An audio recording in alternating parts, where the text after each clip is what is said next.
Thank you, Chief Master Sergeant Miller, for that introduction and for your service to our nation. Governor Dunleavy, it's good to see you. Governor and I have something in common. We're both from Scranton, Pennsylvania. I wish I had him playing in my high school ball club when I was playing, but I could have been an All-American having you in front of me. No, Representative Mary, thank you for speaking, and the Mayor David Bronson and Major General I really appreciate all you do, and Adjutant General Sachs and the tribal leaders and stewards of these sacred lands, and all service members and families at Joint Base Elmendorf-Richardson and distinguished guests. I join you on this solemn day to renew our sacred vow: never forget, never forget. We never forget. Each of us, each of those precious lives stolen too soon when evil attacked. Ground Zero in New York, and I remember standing there the next day and looking at the building. I felt like I was looking through the gates of hell. It looked so devastating because from where you could stand. Shanksville, Pennsylvania, the Pentagon in Virginia. I spent many 9/11s in those hallowed grounds to bear witness and remember those we lost. Every day, but especially the last few days, their memory has been with me. I'm just returning from the G20 summit in India, where we strengthened America's leadership on the global stage, followed by a historic trip to Vietnam, where we transformed our partnership in one of the most critical regions in the world. These trips are an essential part of how we're going to ensure the United States is flanked by the broadest array of allies and partners who will stand with us and deter any threat to our security. To build a world that is safer for all of our children, something that today of all days we're reminded of is not a given. Because through this military base is located on Ground Zero, we know the distance did not dull or diminish the pain we felt all across the nation of September 11th. Because we know that on this day 22 years ago from this base, we're scrambled in high alert to escort planes through the airspace. Alaskan communities opened their doors to stranded passengers. American flags sold out in every store and were placed in front of seemingly every home. We know that on this day, every American's heart was wounded, yet every big city, small town, suburb, rural town, tribal community, American hands went up, ready to help where they could, ready to serve like so many of you here, ready like Chief Master Sergeant Shady Traylor here with us today, who had recently started college when Flight 93 went down a few miles from Shanksville. She said, and I quote, "I immediately knew I wanted to sign up and suit up to serve my country." Ready like General Eifler, who said on that day, "When our nation calls, we must be ready." It called, and we went without hesitation. My fellow Americans, September 11th, 2001, tested our strength, our resolve, and our courage. The billowing smoke and ash that darkened the clear blue sky that September day. The shredded steel and concrete slabs that rained down from the World Trade Center. The plume of fire that shot up in the sky in Pentagon. I remember seeing as I got off the Amtrak train on my way to work in the United States Senate. The pit into the earth in Shanksville, a testament to the unbreakable courage and resolve of the American people. But we'll never forget that when faced with evil and an enemy who sought to tear us apart, we endured. We endured. But while every year we mark this hallowed day, it's never easy. To anyone here or anyone across the country who's grieving a lost child, parent, spouse, sibling, friend, or coworker, to all those who still bear the wounds from the searing September morning, I know how hard it is on a day like this. How can we reopen that wound? It's like opening a black hole in your chest, sucking you into it again, bringing you back to that moment when you saw the news, the moment you got that phone call, the moment you realized you'd never say again, "See you later, Mom," or talk to you soon, son. Think of everything your loved one might have done if they had a little more time. What would they have done? And though that can leave you so hollow, it also makes you full at the same time. On this day, I'm thinking about a friend of mine named Davis, who grew up with me in Delaware. 22 years ago, he and his family had just passed the first year without their youngest son of 3 sons, who died in a boating accident at age 15. His oldest son, Davis Jr., was just 6 days into a new job on the 104th floor of the South Tower of the World Trade Center. Davis went straight to ground zero to search for his son, search deep into the last, as he referred to it, innings of hope, as he put it. A few days later, I called David to talk, as fathers know, about losing a piece of your soul. I was on my way to speak to students at the University of Delaware to try to make sense of what happened. And guess what? Having lost 2 sons within a year, Davis told me, "Just tell them, Joe, don't be afraid. Don't be afraid." The terrorists stole 2,977 souls that day. 2,977 souls. Forever rolling the future of so many families and the story of our nation. But those terrorists could not touch what no force, no enemy, no day ever could. And that is the soul of America. What's the soul of America? It's the breath, the life, the essence of who we are. The soul is what makes us us. The soul of America is based on a sacred proposition that we're all created equal, endowed by our Creator with certain inalienable rights: life, liberty, the pursuit of happiness. We haven't always lived up to it, but we've never walked away from that proposition either. The soul of America is the fortitude we found in the fear of that terrible September day, the purpose we found in our pain, the light we found in our darkest hour, an hour when terrorists believed they could bring us to our knees, bend our will, break our resolve. But they were wrong. They were dead wrong. In the crucible of 9/11 and the days and months that followed, we saw the stuff America was made of. Firefighters and police officers and other first responders running into an inferno of jet fuel debris at ground zero, breathing in toxins and ash that would damage their own health, but still refusing to stop for months.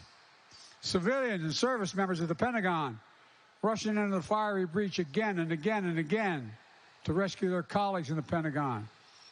The Patriot passengers on Flight 93, think of this, who did not know the horror that awaited them, but they confronted the unimaginable, fear and terror, with absolute courage. It's astonishing. The poet Maya Angelou wrote, "History, despite its wrenching pain, cannot be unlived. But if we faced it with courage, we need not live it again." My mother had it put it a different way. My mother was a 5'2" little Irish lady who had a backbone like a ramrod. She used to say, and I mean this sincerely, courage lies in every heart. And the expectation is that one day it will be summoned. On September 11th, it was summoned at 9:57 a.m. It was summoned, and 40 incredible women and men in Shanksville answered the call. Civilians, they gave their lives, and in doing so, they gave life to their country. We saw that courage at ground zero in the Pentagon, and we saw it in so many other ways. These are our heroes, like the faith community leaders all across the country who pushed back against the fear and hate they saw directed at Muslim Americans and Middle Eastern Americans of South Asian descent. Heroes like all of you, the brave women and men of the armed forces who never faltered, you never failed to defend our nation, our people, and our values in times of trial. Heroes like the 9/11 generation. Hundreds of thousands of brave Americans were deployed to Afghanistan to make sure the United States would not be attacked again. Who served in Iraq, like many of you probably did, in war zones around the world, risking their own safety and the safety of their fellow citizens. for the safety of their fellow citizens, who served and sacrificed again and again to defend our democracy and deny terrorists a safe haven, who followed Osama bin Laden to the end of the earth and ultimately sent him to the gates of hell 12 years ago. And then last year I made the decision to take out Zawahiri, the number 2 who met the same fate. And today, our intelligence community has recently assessed in a declassified memo that al-Qaeda threat from Afghanistan and Pakistan has reached a historic low. So all this has changed over the last 22 years. The resolve of the American people has proved we never bow, we never bend, we never yield. Our longest war is over, but our commitment to preventing another attack on the United States and our people and our allies will never, never rest. Never. Terrorism, including political and ideological violence, is the opposite of all we stand for as a nation that settles our difference peacefully under a rule of law. We're going to continue to track terrorist threats in all forms, wherever it may be. We're going to continue to disrupt terrorist activity wherever we may find it. And I will never hesitate to do what is necessary to defend the American people, just as I will never forget our sacred duty to those of you who serve. Never before in our history has America asked so much for so many over such a sustained period for our all-volunteer force. You make up 1% of the population. You're the strength, the venue, you're the backbone, you're the sinew of America. As a nation, we have many obligations. But I've been saying for 30 years, we only have one truly sacred obligation: to prepare those we send into harm's way and care for them and their families when they return home and when they do not return home. It's an obligation, not based on party or politics, but on a promise that unites all Americans. And together over the last 2.5 years, I've worked to make good on that promise, signing more than 25 bipartisan laws to support our service members and veterans and their families and caregivers and survivors. We will not stop. We owe you. We owe you big, and it matters. Across the country, many Americans heard our nation's call in the days right after 9/11. And there were those who were just children, not even born yet when this happened. But when their time came to choose to serve, not because they saw something, but because they felt something, like many of you did. The same feeling that brought Americans together on this painful day 22 years ago. Unity. Now, it shouldn't take a national tragedy to remind us of the power of national unity. But that's how we truly honor those we lost on 9/11. By remembering what we can do together, to remember what destroyed, what we repaired, what was threatened, that we fortified, what was attacked, and an indomitable American spirit prevailed over all of it. Ordinary Americans responding to extraordinary and unexpected ways. That's who you are. You are the soul of the nation. That's not hyperbole. To me, that's the central lesson of September 11th. Not that we'll never again falter or face setbacks. It's that for all our flaws and disagreements, there's nothing we cannot accomplish when we defend with our hearts, which make us unique in the world, our democracy. Our democracy. Every generation has to fight to preserve it. That's why the terrorists targeted us in the first place. Our freedom, our openness, our institutions, they failed, but we must remain vigilant. Today, we can look across the country and around the world and see anger and fear in places many of you have been stationed before. A rising tide of hatred and extremism and political violence. It's more important than ever that we come together around the principle of American democracy, regardless of our political backgrounds. We must not succumb to the poisonous politics of difference and division. We must never allow ourselves to be pulled apart by petty manufactured grievances. We must continue to stand united. We all have an obligation, a duty, a responsibility to defend, to preserve, to protect our democracy. And always remember, American democracy depends not on some of us, but on all of us. American democracy depends on the habits of the heart of we, the people.